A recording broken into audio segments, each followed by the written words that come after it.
성도 여러분 안녕하십니까? 네, 사랑합니다. 찬양이 좋았습니까? 네, 우리 하나님께서 이 귀한 찬양을 받으셨을 것으로 믿습니다. 각 가정에서 또 연주를 같이 하신 분들 여러분 감사하고요. 여러분 사무엘상에 보면은 에베네셀이라는 하나님에 대한 언급이 나오죠. 여기까지 우리를 인도하셨다라는 그러한 말씀이죠. 2020년 정말 힘든 한 해였습니다. 그러나 우리 하나님께서 여기까지 우리를 도와주셨습니다. 아멘입니까? 정말 모든 교회들이 문을 닫고 성전에서 예배 드리는 일이 참으로 어려웠었습니다. 그러나 우리 올랜도 중앙교회는 이 교회 문을 한 번도 닫아보지 않았습니다. 하나님의 은혜십니다. 우리 하나님께서 이 성전의 문을 열게 하셨습니다.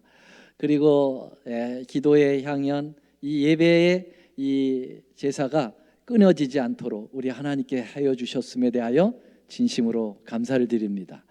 그럼에도 우리 사랑하는 올랜도 교회의 성도님들 한 분도 이 코로나에 어려움 당하지 않고 다 모두 건강하게 계셨음에 대하여 감사하고, 또 비록 교회에서 예배를 드리진 못했지만 각 가정에서 항상 하나님 예배 시간에 온라인을 통해서 예배에 동참하신 우리 모든 믿음의 가족 또 여러분들에게 진심으로 감사를 드리고 하나님께서 큰 축복으로 인도해 주시기를 간절히 소망합니다. 오늘 저는 이제 2020년 한 해를 마감하면서 오늘 말씀의 제목을 한번 읽어볼까요? 시작. Happy Christ Born. 좀 낯설죠? 이 표현이 굉장히 좀 낯설죠? Happy, Merry Christmas 해야 좋겠죠? 근데 제가 그 말 쓰기가 싫었습니다. Christ Born이라고 이렇게 했는데요. 오늘 본문의 말씀 잠깐 읽겠습니다. 7절하고 8절만 좀 읽어볼까요? 시작. 저를 잠깐 동안 천사보다 못하게 하시며 영광과 존귀로 간을 씌우시며 만물을 그 발 아래 복종케 하셨느니라 하였으니, 만물로 저에게 복종케 하셨으니 복종치 않은 것이 하나도 없으나 지금 우리가 만물이 아직 저에게 복종한 것을 보지 못하고. 히브리서죠. 우리는 매주 안식일 설교를 히브리서를 본문으로 하여 말씀을 드리고 있습니다. 여러분, 어제는 무슨 날이었습니까? 무슨 날이었어요? 크리스마스. 근데 저는 아까 말씀드렸듯이 크리스마스라고 하는 단어를 싫어합니다. 그래서 안 해요. 메리 크리스마스 그러면 저는 가만히 있어요. 왜냐하면 이 크리스마스라고 하는 이 단어가 성경적 용어가 아니기 때문에 그렇습니다. 이 단어는 기독교와 이교의 그러한 분위기가 함께 뒤섞여 있는, 어떻게 보면 바벨론적 단어입니다. 이 단어를 좀 더 우리가 좀 분석을 좀 해보겠습니다. 이 크리스마스, 엑스마스라고 하는 이 뜻은 보면은 라틴어로 보면은 크리스투스라고 하는 그리스도의 음역을 가진 그 단어에다가 미사라고 하는 단어가 합성되어서 크리스마스가 된 겁니다. 우리가 엑스마스 할 때는 이 엑스라는 말이 영어 알파벳 X가 아니고요, 그 헬라어 크시라고 하는 알파벳인데요, 이게 바로 크리스토스라고 하는 그리스도가 된 단어죠. 크리스토스, 기름 부음을 받다라고 하는 예수님을 나타내는 그러한 단어에다가 역시 뭐예요? 미사가 붙어져서 엑스마스가 되는 것입니다. 여기 크라이스트에 대하여는, 크리스토스에 대해서는 우리가 정말 존경하는 우리 예수님, 사랑하시는 예수님, 우리의 예배의 대상이신 예수님이시죠. 문제가 없습니다. 그런데 제가 왜 크리스마스를 싫어하는 단어가 됐느냐라는 메스 때문에 그렇습니다. 이 메스, 미사라는 말이죠. 미사. 이 미사라는 말이 이 고귀한 예수님의 그 크라이스트에다가 이것이 영향을 줘서는 안 된다고 하는 것이 제 생각입니다. 이 말을 다른 말로 얘기하면 그리스도 미사라는 말이거든요. 그리스도 미사. 이 미사라고 하는 말을 좀 더 살펴보려고 하는데요. 여러분, 이 미사는 우리 개신교회에서 사용하는 단어입니까? 어디서 사용하는 단어입니까? 미사를 드린다, 미사 드린다 하는 것이 로만 캐토릭 교회에서 사용하는 것입니다. 이 미사라고 하는 말이 이미 11세기에 AD 11세기에 그 자리를 이미 잡고 있었는데요. 이 미사라는 말은 제사라는 말, 예배, 기독교인들이 드리는 예배하고는 다른 겁니다. 예배를 상징하지 않고 제사를 상징하는데요. 왜 제사를 상징하느냐 하면은요, 조금 이따 말씀을 드리고요. 이게 주후 1215년 교황 이노센트라고 하는 교황 3세가 이 미사라고 하는 것과 관계되어 하나의 그 교리를 선언합니다. 그게 바로 화채설이라는 것입니다. 무슨 설이죠? 화채설. 화채하니까 수박 화채 해먹는 거 생각나세요? 그거 아니고, 화라는 것은 이렇게 될 화, 채라는 것은 몸체입니다. 다시 말하면 이 미사를 드릴 때, 미사를 그들이 행할 때 신부가, 사제가 축사를 하지 않습니까?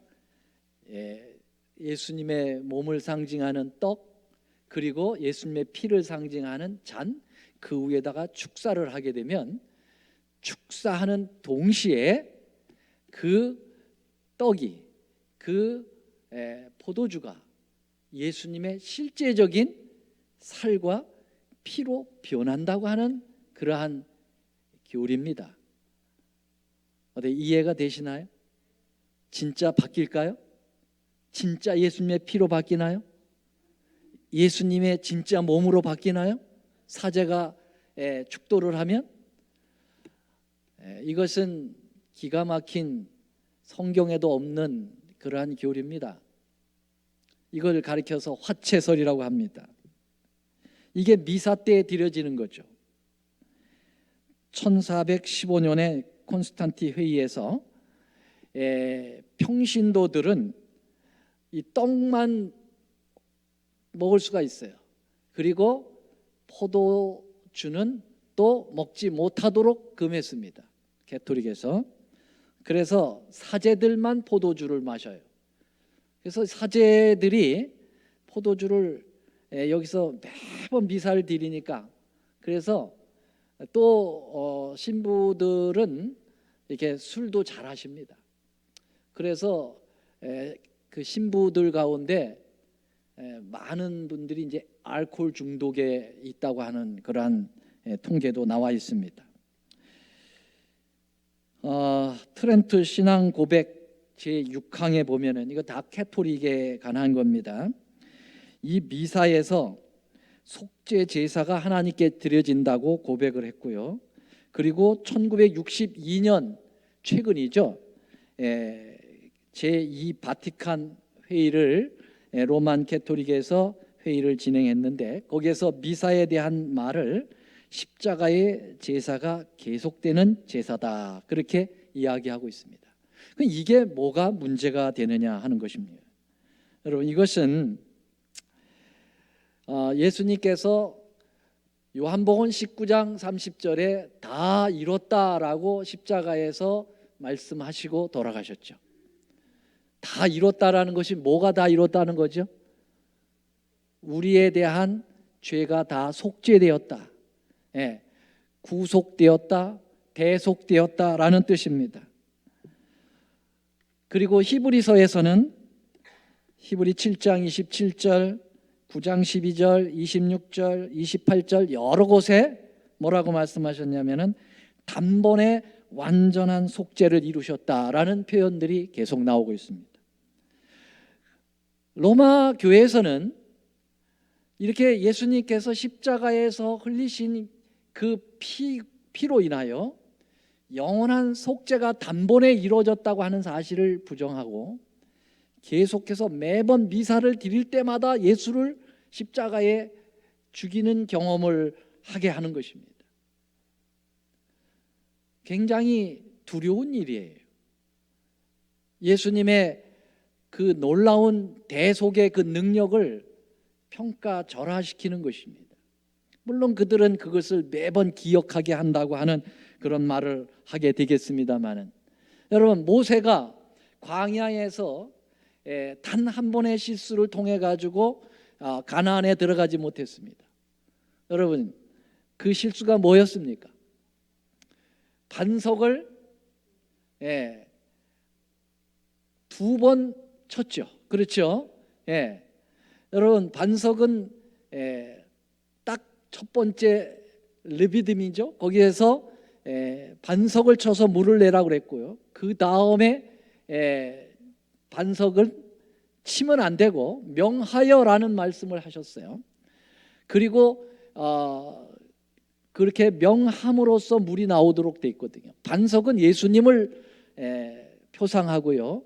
그 반석을 지팡이로 친다는 것은 예수님께서 고난을 당하여 십자가에 돌아가신다는 것을 의미합니다.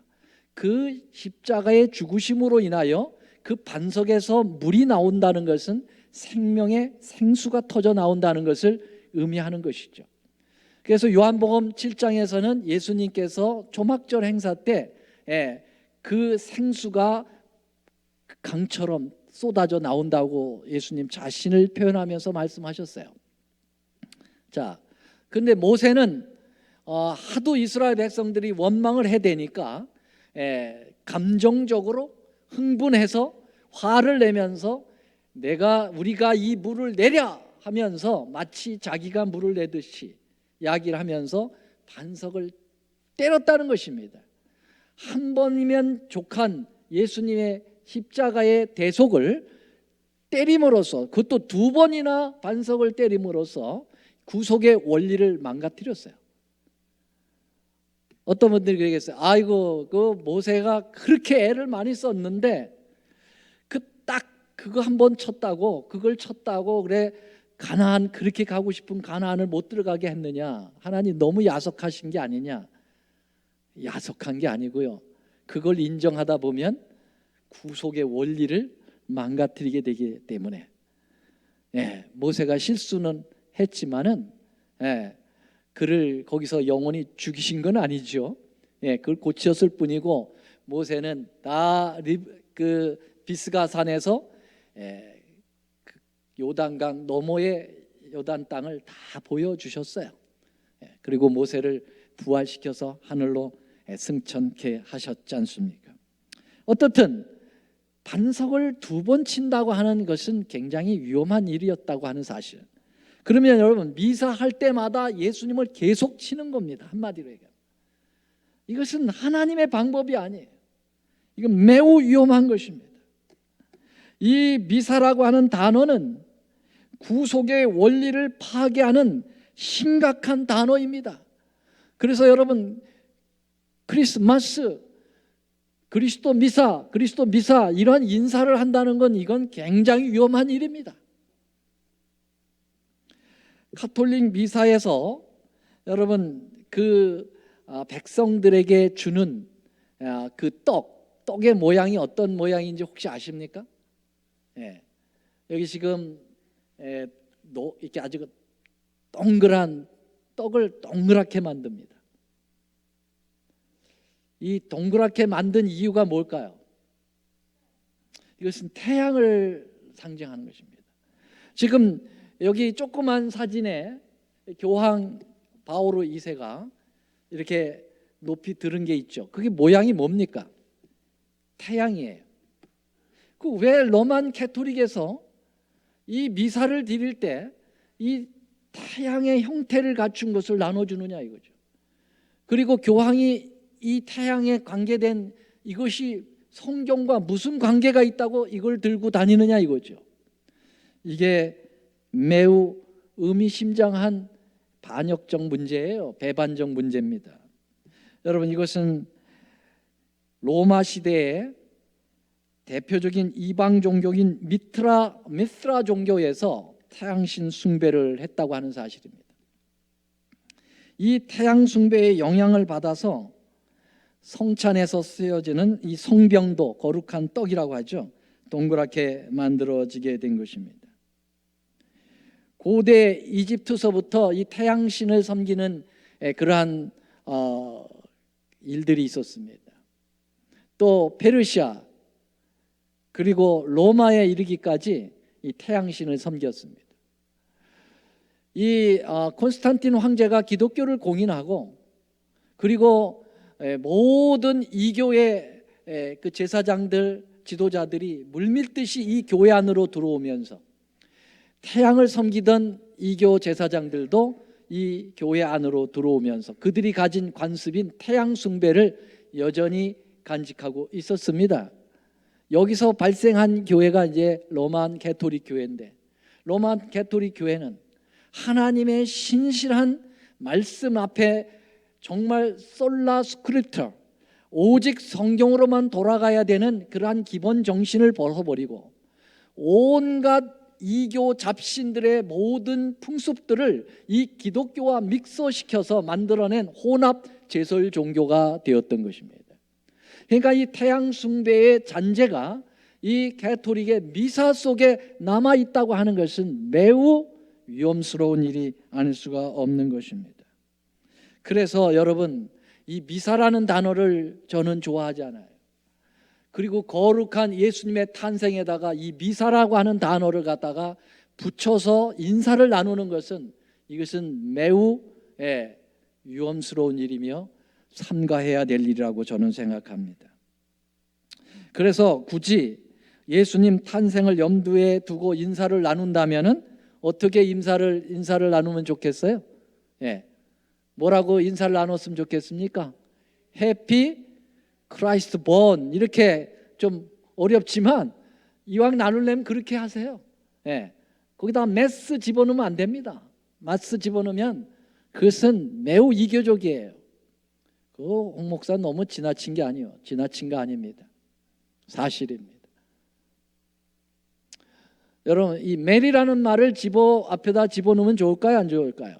이건 괜찮아요. 왜냐하면 메리라는 말은 마리아를 얘기하는 마리아가 아니고 영어 메리인데요, 즐겁고 명랑하다 그런 뜻이에요. 그래서 이건 문제가 없어요. 그래서 메리 넣어주시고 크라이스트 너무 좋고요. 그리고 본, 메스를 치워버리시고 본으로 넣어주세요. 탄생하신 예수님의 탄생을 즐겁게 우리가 축하하자. 좋습니까? 한번 크게 읽어볼까요? 시작. 메리 크라이스트 본. 오케이. 자, 여러분, 12월 25일 어제가 예수님 탄생일일까요? 우리가 이건 너무나도 잘 압니다. 예수님의 탄생은 이날이 아니죠. 12월 25일을 그러면 왜 예수님 탄생일로 로만 캐토릭에서는 이날을 잡았을까요? 그리고 일반 개신교에서는 왜 캐토릭이 잡은 성경에도 없는 예수님의 탄생의 날을 여전히 쫓아가고 있을까요? 참 아이러니한 일입니다. 모두가. 12월 25일은 태양 숭배자들이 태양 탄생일로 생각했던 날짜입니다. 왜냐하면요, 하루 1년 동안에 해가 가장 짧아지는 해의 절기가 뭐죠? 우리나라 절기로 팥죽 해 먹었잖아요, 여러분. 동지예요, 동지. 여러분, 동지는 해가 가장 짧아질 때입니다. 그래서 동지 지나서 2, 3일이 지나면 꼭 뭐가 오냐면 12월 25일이 됩니다. 그래서 태양 숭배 하는 사람들은 태양이 가장 짧아진 걸 죽었다고 생각을 하고요. 그리고 이 태양이 이제 동지 지나서 2, 3일 지나면 태양이 노루꼬리처럼 조금 길어졌다. 그래서 그것을 태양이 탄생했다 이렇게 생각을 하는 거죠. 그래서 12월 25일로 태양 탄생일을 그들은 축하했었거든요. 그런데 우상 숭배를 가장 싫어하시는 우리 하나님 앞에 그 태양 숭배의 일을 갖다가 예수님의 고귀한 탄생에다가 접목을 시켜가지고 축제를 만들었다는 것은 이것도 해괴망측한 일이 아닐 수가 없는 거예요. 맞습니까? 맞습니까? 네. 여러분, 우리 제7안식 예수 재림교회가 그래서 이 크리스마스를 기념하거나 그렇게 하지 않아요. 그런 이유가 있습니다. 여러분, 예수님의 탄생이 12월 25일이 아니라는 것이 틀림없다고 하는 것이, 여러분 누가복음 기사에 보면은 예수님 탄생 때 목동들이, 양을 키우는 목동들이 그 베들레헴 언덕에서 양을 키우면서 밤새 거기에 밤을 새웠다 그랬어요. 밖에서 양을 키우다가 밤을 새워서 하다가 이제 천사의 소리를 듣게 되는데요. 여러분, 오늘 초요 안 초요? 엄청 춥죠? 여러분, 팔레스타인도 겨울 춥니다. 플로리다도 겨울 이렇게 추운데, 여러분 팔레스타인도 겨울 한참 춥대요. 목동들이 결코 밖에 나오지 않습니다. 양 다 죽이려고 나와요? 나와봐야 풀도 없는데. 네. 여러분, 목동이 야밤에 거기 밤이 새도록 거기에 그 야숙을 했다고 하는 것은 절대로 12월 25일이 아니에요. 겨울철이 아니에요.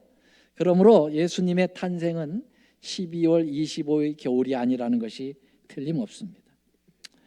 그러나 여러분, 날짜는 이날이 아니더라도 예수님의 탄생은 중요합니까? 예수님 탄생은 너무나도 중요한 것입니다. 예수님의 탄생을 우리는 초림이라고 얘기합니다. 예수님이 처음 오신 것입니다, 이 땅에. 여러분, 이 초림은 복음의 시작입니다. 맞습니까? 예, 그러므로 예수님의 탄생은 기념해야 돼요. 탄생은 우리가 기억해야 돼요. 그러나 그 날을 잘못 들어서 저기 하는 것은 옳지 않다고 생각합니다. 여러분, 이 초림이 얼마나 감동적이고 위대하고 정말 복음의 핵심적인 것인가를 여기에 천사가 와서 목동들에게 이야기하는 그 말을 봐도 알 수 있습니다. 한번 같이 읽어보겠습니다. 이 말씀 많이 읽어보셨겠습니다마는 누가복음 2장 10절로 11절 시작. 천사가 이르되 무서워 말라. 보라, 내가 온 백성에게 미칠 큰 기쁨의 좋은 소식을 너에게 전하노라. 그 기쁜 소식이 뭐라는 거예요? 오늘날 다윗의 동네에 너희를 위하여 누가 나셨다고요? 구주, 세이비어, 구주가 나셨으니 그분이 곧 그리스도 주시니라. 아멘입니까? 네. 여러분, 이게 얼마나 복된 소식인지, 이게 굿뉴스예요. 굿뉴스. 근데 그것이 너무나도 복된 뉴스이기 때문에 앞에다가 형용사를 굉장히 많이 붙였어요. 뭐라고요? great, 큰. 그 다음에 joyful, 기쁘고. 그 다음에 좋은. 와, 붙일 건 다 갖다 붙였어. 크고 기쁘고 좋은 소식이 바로 무슨 소식이에요? 예수님이 이 땅에 오셨다는 소식입니다. 예수님의 초림이 얼마나 위대한 사건이었으면 천상과 지상의 그 모든 영역에 있어서 예수님의 이 초림은 위대한 영향을 끼치고 우리에게 기쁨과 감격이 된다고 말씀하셨습니다. 그것이 바로 다음 성경절에서 볼 수 있죠. 누가복음 2장 13, 14절입니다. 14절만 읽겠습니다. 시작. 지극히 높은 곳에서는 하나님의 뭐요? 영광이요. 땅에서는 기뻐하심을 입은 사람들에게 뭐라고요? 평화로다. 예. 영광과 기쁨과 이 평화가 바로 예수님의 초림의 역사로 이루어졌다는 것입니다. 그러니 여러분, 이 초림이 얼마나 중요한 것입니까? 우리는 예수님의 초림을 기억해야 하고 기념할 필요가 있는데요, 그 기념은 기념 예배를 통하여 기념하라고 성경에 나왔습니까? 예수님 탄생을 기념하여 예배를 드려서 기념하라고 나왔나요? 성경엔 그런 언급이 없어요. 여러분, 예배를 드리면서 기념하는 게 아니고, 저는요, 이 기념은 우리의 삶을 통하여, 예수님의 초림은 우리의 삶을 통하여 기념되어야 된다고 믿습니다. 그런 의미에서 여러분, 예수님의 초림의 의미를 담고 있는 오늘 본문의 말씀을 잠깐 다시 한번 보겠습니다. 이 히브리서 2장이 예수님의 초림과 과연 연관이 있는가? 어쩌면 제가 이 히브리서 설교를 쭉 해나가는데 딱 진도가 여기에 딱 맞아요. 하나님의 섭리가 있다고 딱 믿습니다. 여기 보면 2장 7절에 저를 잠깐 동안 천사보다 못하게 하시며 영광과 존귀로 간을 세우시며, 여러분 2장 7절, 8절, 9절에 나타나는 성경절에서 계속 반복되는 말이 있습니다. 무슨 말일까요? 어떤 말이 반복되고 있습니까? 잠깐 동안 천사보다 못하게 하신다는 말이 2번 반복해서 나옵니다. 여러분, 중요한 말이에요. 이게 무슨 뜻일까요? 왜 예수님이 천사보다, 저가 누구예요? 예수님이에요. 예수님이 천사보다 조금 못하게 되셨다. 그렇게 당신을 그렇게 만드셨다. 그렇게 얘기했어요. 자신을 그렇게 처신케 하셨다는 것입니다. 여러분, 창조의 레벨을 한번 보겠습니다. 창조 피조물들을 보면은 레벨이 있습니까? 어떻습니까? 가장 우수하게 만든 피조물, 그 다음, 여러분 레벨이 있을까요? 없을까요? 있어요? 없어요? 피조물. 있죠. 지금 이 성경절 보면은 천사보다 못한 레벨이 있잖아요. 그 레벨이 몇 레벨이나 있을 것 같아요? 틀려도 안 때릴 테니까 얘기해봐요. 몇 레벨이나 있을까요? 아니, 그냥 한 동물을 한 저기로 해서 2레벨 또 많습니다. 글쎄 몇 레벨이니까요.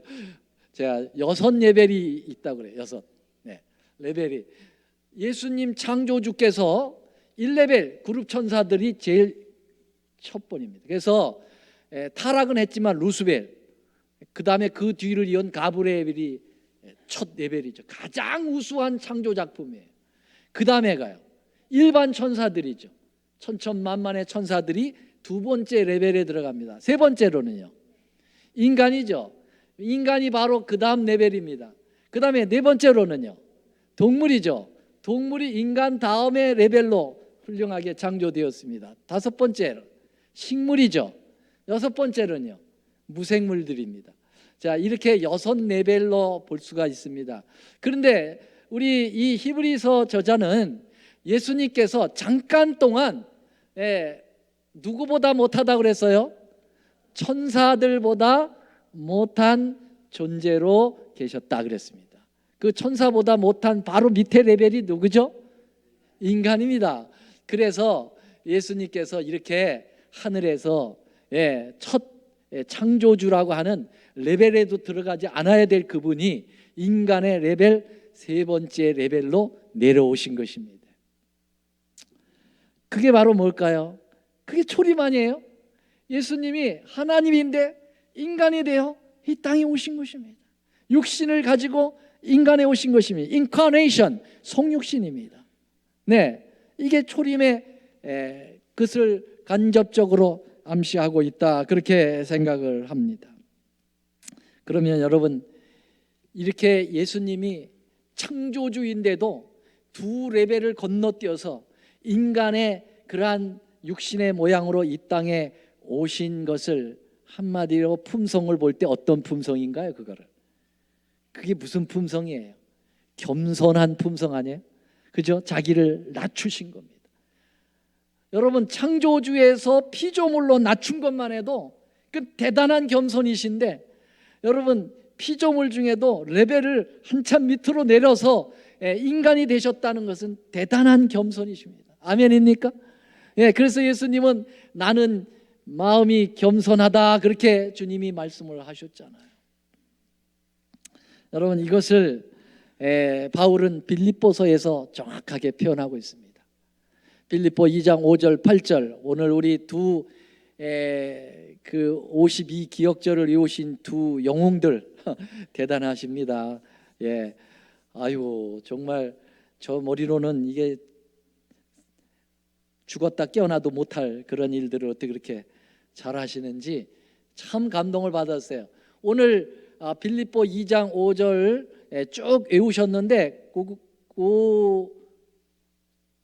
갑자기 생각이 안 나네. 고수님, 저 봐요. 저는 이름도 생각이 안 나는데 52기억절 어떻게 이렇게 다 외우시냐고. 이거 한번 다시 한번 눈 감고 외워보세요. 크게. 예, 둘이 시작.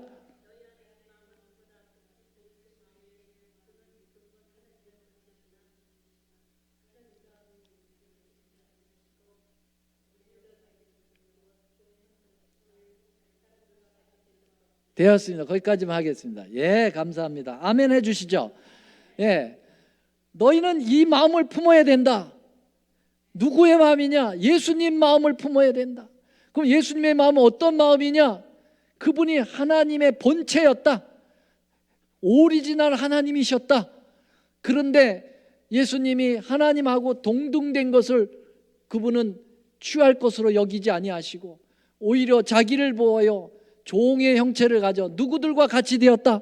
사람들과 같이 되었다. 천사보다 조금 못하게 되셨다고 하는 그 놀라운 것은 겸손을 표현한 것입니다. 겸손한 마음을 우리도 품으라고 하는 사실입니다. 이 말씀과 여러분, 이 말씀과 바로 히브리 2장 7절의 말씀이 같이 일맥상통하는 거예요. 저를 잠깐 동안 천사보다 못하게 하신 이 부분이죠. 자, 그런데 빌립보서 그 다음 9절서부터 11절까지 보면은요, 뭐라고 나왔냐면, 이렇게 인간이 되어 이 땅에 오신 그 놀라운 겸손이 그것으로 끝나시는 게 아니라 우리 하나님 아버지께서는 그렇게 겸손하신 예수님을 지극히 높여서 모든 사람 이름 위에 뛰어난 이름을 주게 하셨다. 그리고 모든 땅에 있는 자들, 땅 아래에 있는 자들, 모든 자들을 예수님 앞에 무릎을 꿇게 하시겠다고 말씀하셨어요. 아멘입니까? 여러분, 이게 하나님의 리더십이에요. 이게 서번트 리더십입니다. 요새 리더십은 카리스마가 있어가지고 좌지우지하는 어떤 그런 능력이 아니라 여러분, 섬기는 거예요. 겸손하게 섬기면 사람들이 다 굴복하게 돼 있어요. 맞습니까? 이게 진짜 지도자적인 그러한 리더십입니다. 그래서 교회는 주장하는 자세가 아니라 섬기는 자세로, 목회자든 장로님이든 집사님이든 교회의 재직들은 백성들을 섬기는 자세로 서야 된다고 하는 사실, 맞습니까? 그럴 때 존경을 받아요. 그럴 때 정말 많은 분들이 그 앞에 굴복을 할 수 있는 자세가 되는 것이죠. 자, 이 장면하고 이 빌립보 2장 9절 11절에 있는 이 모습이 정말 저기하고 똑같이 맞아 갔는데요. 그래서 제가 여기다 그거를 띄워놨어야 되는데 못 띄워놨네요. 오케이. 우리가 히브리서 2장 7절 9절의 말씀에서도 역시 예수님이 천사보다 잠깐 못하시는 과정을 통해서 하나님께서 그를 높이시고 그를 영광의 존귀의 관을 세우셨다고 하는 말씀으로 이 두 성경 말씀이 일맥상통하게 되고요, 이 말씀이 누가복음 2장에 나오는 예수님의 초림의 그러한 역사를 그대로 반영하고 있다, 그렇게 볼 수가 있겠습니다. 자, 여러분, 이렇게 중요하고 또 중요한 예수님의 초림을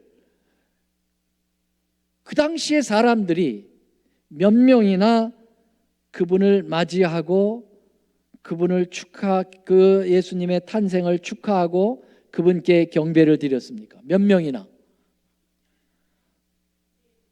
3명. 또요? 몇 명이나? 글쎄, 뭐 수가 그렇게 중요한 건 아니지만 소수입니다. 10손가락 안에 들어가는 사람만이 예수님의 초림을 맞이했습니다. 여러분, 예수께서 이 당시에 예수께서 초림하시던 그 당시에 초림한 그 땅, 유대 나라는 사실 어떤 사명을 가진 나라입니까? 유대 나라는 어떤 사명을 가지고 있었습니까? 예수님의 초림을 준비하고 맞이해서 그분과 함께 하나님의 복음을 전 세계에 증거하도록 준비하는 일을 이 유대 나라가 그 사명을 받고 이 땅에 존재한 것입니다. 그런데 여러분, 예수님이 정작 이 땅에 오셨었는데 그 사명을 가진 이스라엘 나라에 그 수많은 나라의 사람들이 10손가락 안에만 깨어 있었고 모두가 다 무지하여 예수님의 초림을 맞이하지 못했다고 하는 사실은, 이건 너무나도 정말 아이러니한 일이 아니겠습니까? 여러분, 우리는 제7일 안식이 예수 재림교회입니다. 맞습니까? 이 이름 속에 재림을 준비하고 기다리는 백성이라는 말이 있죠.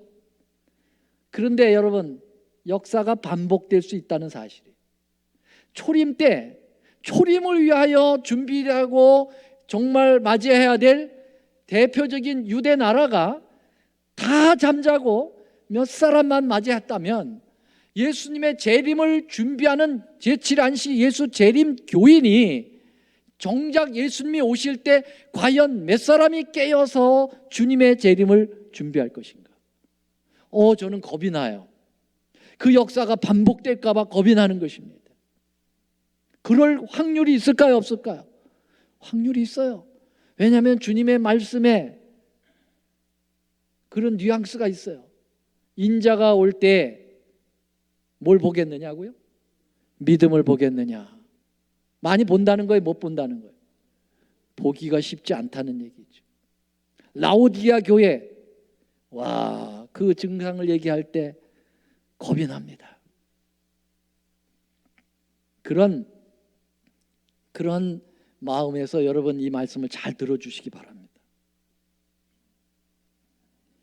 구약 성경에 메시아를 수도 없이 증거한 랍비들, 장로들, 율법 박사들 모두 이들이 그때 존재했지만 예수님의 초림을 아무도 그런 사람들 가운데 맞이한 사람이 없습니다.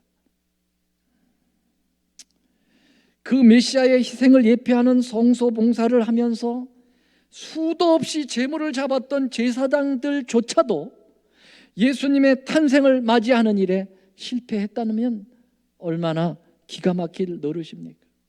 심지어는 어린 예수님을 안고도 제사장이 몰라봤어요. 성전에서. 심지어는 장자 명단에다가 예수라고 이름을 기록하면서도 예수를 몰라봤어요. 메시아의 예수를 몰라봤다. 그러면 여러분, 이 지구상에 그 당시 예수님의 초림을 맞이한 사람은 과연 몇 명이나 있었을까? 어떤 사람들이 있을까? 제가 여기 그 맞이한 사람들을 좀 써놨습니다. 누가 맞이했을까요? 물론 마리아. 왜냐하면 마리아 몸을 통해서 나왔으니까. 그 다음에 요셉은 12 형제, 11 형제의 배신받은 요셉 말고 누구요? 마리아의 남편, 예수님의 육신적 아버지 요셉, 그 다음에 베들레헴 목동들, 그 다음에 동방 박사들, 그 다음에 시므온, 안나, 이 사람들이 전부입니다. 오늘 제가 조금 설교가 좀 길어지네요. 예배 자체가 벌써 좀 늦어졌어요. 그렇기 때문에 제가 그만큼 보상을 받아야 됩니다. 그러니까 좀 늦는다고 너무 나무라지 마시고, 너무나도 중요한 말씀이에요. 잘 들으시기 바랍니다. 자, 이 사람들 외에 또 있습니까? 이 사람들입니다. 자, 그러면 이 사람들, 예수님의 초림을 맞이한 사람들은 사실은 그들의 마음속에 예수님이 탄생한 것입니다. 맞습니까? 그러면 전 생각했어요. 예수님을 맞이한 이 소수의 사람들의 마음이 누구의 마음과 통했느냐? 예수님의 초림하시는 마음하고 통했다는 것입니다. 예수님이 초림하시는 마음이 무슨 마음이에요? 겸손한 마음, 자기를 비우신 마음입니다. 그렇죠? 천사보다 못하게 내려섰으니까. 그리고 이 땅에 와서 죽으셨잖아요. 그 마음을 가진 사람들은 모두 다 예수님을 맞이할 수 있었어요. 그러면 우리도 마찬가지입니다. 우리도 예수님의 탄생을 우리의 마음속에 예수님이 태어나도록 하신다고 하면 이들이 가졌던 마음을 배워야 된다고 하는 사실이죠. 그래서 오늘 저는 이 사람들의 마음을 잠깐 터치하고 지나가며 끝을 내겠습니다. 제일 먼저 누굽니까? 마리아. 여러분, 이 마리아는 어떤 마음을 가졌습니까? 우리가 잘 아는 대로 수태고지가 있었죠. 누가요? 가브리엘 천사가 내려와서 너 아들 낳을 거야 그랬어요. 마리아가 화들짝 놀래가지고 어떻게 이런 일이 있을 수 있어요? 저는 사내를 알지 못해요. 다시 말하면 사내와 성적 관계가 없었는데 어떻게 아기를 가질 수 있나요? 그때 가브리엘이 성령으로 너에게 임재하여 성령으로 잉태할 거라고 얘기했어요. 그때 마리아가 이런 고백을 합니다. 위대한 고백이죠. 1장 38절 마리아가 가로되, 다 같이요, 시작. 주의 계집종이 오니 말씀대로 내게 이루어지리다. 여러분, 처녀가 아기를 베면 그때 당시에 처녀가 결혼도 안 했는데 배가 불러오면 그 당시에 유대의 그러한 법에 의하면 돌로 맞아 죽습니다. 맞아요, 안 맞아요? 네, 간음이거든요. 간음. 그런데 마리아는 죽을 각오를 하고 하나님의 뜻이라면 내 안에 예수님이 탄생하도록 허락을 해 주십시오. 그리고 순종합니다. 죽을 각오를 가지고 자신을 비웠다는 사실이죠. 그러한 순진무구하고 정말 열린 마음, 비워진 마음에 예수님이 탄생하는 것입니다. 아멘입니까? 두 번째, 그의 아버지 요셉을 보십시다. 여러분, 요셉이 재혼이에요, 재혼. 그런데도 어떻게 처녀 장가를 가는 걸 보니까 재산이 많았나? 근데 뭐 재산 많을지도 못해. 왜냐하면은 목수가 무슨 그때 당시에 목수는 이렇게 재산이 없어요. 그런데 어떻게 처녀 장가를 가는 것 같아. 근데 이 마리아라고 하는 아주 예쁘고 그리고 순진하고 정말 순박한 여인이 있다고 그래가지고 이제 약혼을 했는데, 이렇게 믿는 도끼에 발등 찍히듯이 이 여자가 배가 어떻게 되는 거예요? 불러오는 거예요. 결혼도 안 했는데. 여러분 같으면 어떻게 하겠어요? 배신자 그러면서 말이죠. 그렇게 했겠죠. 막 손해배상을 물게 하든지 뭐 하든지, 혼인빙자 뭘 하든지 난리를 쳤겠지만은 이 사람 이렇게 얘기했어요. 저를 드러내지 아니하고 가만히 끊고자 하였다 그랬습니다. 무슨 마음입니까? 상대를 용서하고 이해하고 정말 그 죄를 가려줄 줄 아는 그런 사랑이 있는 남자예요. 여러분, 이러한 사람에게 예수님의 육신적인 아버지의 특권을 부여받을 수가 있게 되는 것입니다. 아멘입니까? 네, 그런 사람이기 때문에 예수님의 탄생 초림을 함께 맞이할 수 있었던 특권을 받게 된 것입니다. 목동을 생각해 봅시다. 여러분, 목자들이 예수님을 만났습니다. 초림하신 예수님을 맞이했습니다. 그들이 어떤 마음을 가졌을까요? 시대의 소망에 보면은 이 소년 다윗이 양을 짖던 그 베들레헴 들녘에서 목자들이 밤을 지새우며 여전히 양을 지키고 있었는데, 노란 글씨, 그들은 고요한 시간에 약속된 구주에 대하여 서로 이야기하며 다윗의 보좌에 즉위하실 왕께서 오시기를 뭐 했다고 그랬어요? 기도했다고 그랬어요. 여러분, 이 정말 비천한 목동들, 그 당시에 이 목축업을 하는 사람들은 아주 비천한 사람들이에요. 그 사람들은 정말 육신이 가난했고 마음도 가난했고, 그들은 하늘을 우러를 줄 알았습니다. 그리고 오실 예수님에 대하여 구약 성경에 나오는 많은 그 약속들을 생각하면서 어제나 오늘이나 내일이나 오실까 하고 갈망하면서 그날도 간절히 기도하는 마음으로 주님의 초림을 준비하고 있었다는 사실이죠, 여러분. 그때 하나님께서 천사들을 통해서 바로 예수님의 탄생을 최초로 알린 사람이 누구예요? 목동들이에요. 목동들에게 태어남을 알려주셨죠. 여러분, 우리가 마음이 가난해야 되겠어요. 육신이 가난하고 마음이 가난하여 주님 앞에 우리의 마음을 비워 예수님의 오심을 준비해야 되지 않을까요? 다음은 누굴까요? 동방박사들. 여러분, 동방박사들은 누굴까요? 동방박사들은 저 멀리 동방에서 페르시아 지역, 예전에 페르시아 지역에서 있던 분들인데요, 이분들은 본방인들입니까? 이방인들입니까? 이방인들입니다. 유대인들이 아니었어요. 그런데 어떻게 별을 통하여 메시아이신 예수님, 그 성경에 나오는 메시아를 그가 바라보면서 찾아 나서 그 먼 길을 달려왔을까요? 여기 시대의 소망의 그 힌트가 나옵니다. 동방에서 온 박사들은 철학자들이었다. 그들은 명문 출생으로 그 나라에서 재물과 지식이 있는 사람들로 구성된 매우 유력한 계급에 속한 사람들이었다. 이 사람들은 돈 많아요. 목동들하고 좀 다르네요. 그렇죠? 돈 많고 명예도 있고 지식도 많은 사람들이었어요.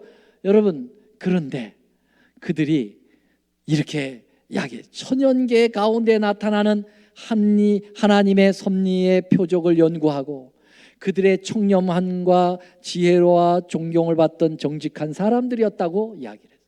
뭘 연구했다고 그랬어요? 천연계를 연구했다고 그랬어요.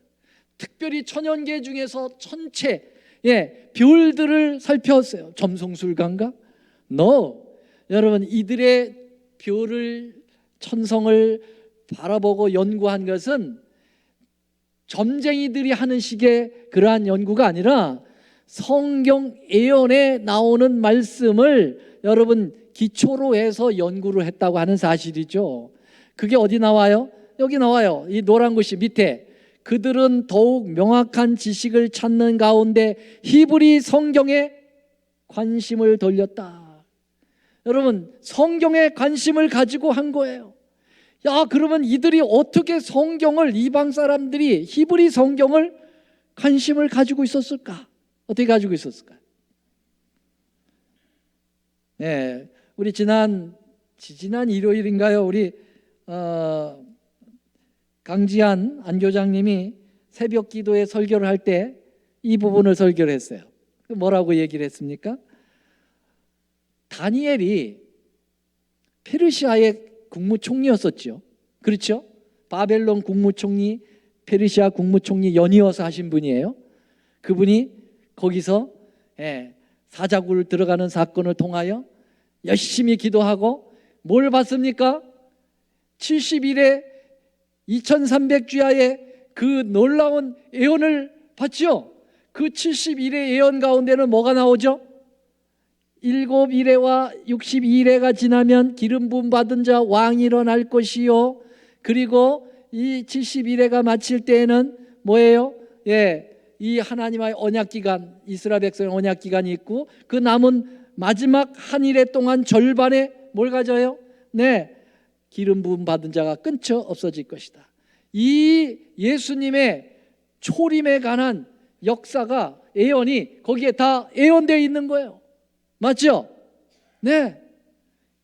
그래서 그 다니엘이 그 페르시아 지역에 이 기별을 증거했을 겁니다. 그래 안 그래요? 증거했을 거예요. 그러면 그것을 받은 그 사람들이 그 다음 후대에 증거해서 그것이 구전으로 해서 예수님 당시까지 나왔을 거라고 믿는 것이죠. 그 당시가 약 605년이거든요. 600년이거든요. BC요. 그러니까 예수님 오시기 전 600년 기간 동안 페르시아에 이 복음이 남아 있었던 거죠. 그래서 이거 후세 중에 동방 박사들이 이 예수님의 초림을 생각하게 됐던 것이죠. 그리고 이 민수기서에 보면은 발람이라고 하는 거짓 선지자가 아무리 저주를 하려고 해서 저주가 안 되고 오히려 축복이 나오는데, 거기 보면 야곱으로부터 한 별이 나와라고 하는 언급이 있거든요. 그 말씀을 연결해 가지고 이 동방 박사들이 그 별을 통해 가지고 특별한 별이 있을 거다라고 하는 것을 가지고 천체를 살피다가 갑자기 정말 현란하게 빛나는 별이 떴다고 하는 사실이죠. 그 별을 쫓아오게 된 것입니다. 모두가 다 성경적이에요. 하나님의 말씀을 깊이 연구하고 하나님의 진리를 깊이 연구하는 그런 가운데 예수님은 탄생하게 되는 것입니다. 아멘입니까? 맞이하게 되는 거예요. 아이고, 시간이 없어서요. 마지막 누구예요? 시므온과 안나. 여러분, 시므온과 안나는 나이 많으신 분들이에요. 연세가 많으셔요. 그런데 그들은 성전을 떠나지 않았어요. 왜요? 오리라한 메시아를 만나기 전에는 내가 이 성전을 떠나지 않겠다. 하나님의 성전이 그래서 그렇게 중요한 거예요. 여러분, 성전에서 내가 주님을 뵙겠다라고 하는 그런 마음을 가지고 있었어요. 그때 마리아와 요셉이 바로 예수님을 봉헌하기 위해서, 데디케이션, 봉헌하기 위해서 성전에 온 것입니다. 다른 제사장들은 아까 얘기한 것처럼 안고도, 데디케이션 하기 위하여 안고도, 그리고 장자 명배다 이름을 쓰고도, 예수라고 이름을 쓰고도 예수 그분이 메시아인지를 몰랐어요. 그런데 이 나이 많아서 눈이 침침해가지고 잘 보이지도 않고 잘 들리지도 않는 이 연세 많으신 두 어르신들이 어떻게 했어요? 예수님을, 그 안고 오는 예수님을 딱 보고 메시아다. 여러분, 그래서 시므온이 그 예수님을 발견하고 찬양합니다. 28절, 시므온이 아기를 안고 하나님을 찬송하여 가로되 주제여 이제는 말씀하신 대로 종을 평안히 놓아주시는도다. 내 눈이 주의 구원을 보았다고 그래서, 뭘 보았다고요? 예수님을 딱 보면서 뭘 보았다고요? 구원을 보았단 말이죠. 정확하게 본 거예요. 예수는 구원이에요. 예수라고 하는 이름 자체도 구원입니다. 그렇지요? 구원을 본 겁니다. 이제 죽어도 여한이 없다, 그렇게 얘기했어요. 안나도 마찬가지였어요. 안나도 예수님을 발견하고 그가 구세주라고 하는 사실을 알렸다고 그랬어요, 사람들에게. 사랑하신 여러분, 지금까지 말씀드린 그 10손가락 안에 들어있는 그 소수의 사람들 마음가짐이 모두 예수님을 닮았습니다. 그렇지요? 비워지고, 그리고 기도하는 마음으로 하나님을 의지하고, 그리고 정말 말씀을 깊이 연구하고 천연계를 살피고, 그리고 정말 하나님의 성전에 있기를 좋아하고 메시아를 만나기를 간절히 평생을 소망하는 그 영혼들, 그 심령 속에 모두 예수님이 탄생하신 것입니다. 사랑하신 여러분, 여러분들은 여러분들의 마음속에 오늘 예수님이 탄생하고 계신가요? 뭐 그걸 그렇게 자신 있게 얘기 아니라는 거예요. 부끄러운 거지 그거는요. 아니면 그냥 당시의 이스라엘 백성들처럼, 유대 지도자처럼, 제사장처럼, 랍비처럼, 바리새인처럼, 사두개인처럼 말만 잘하고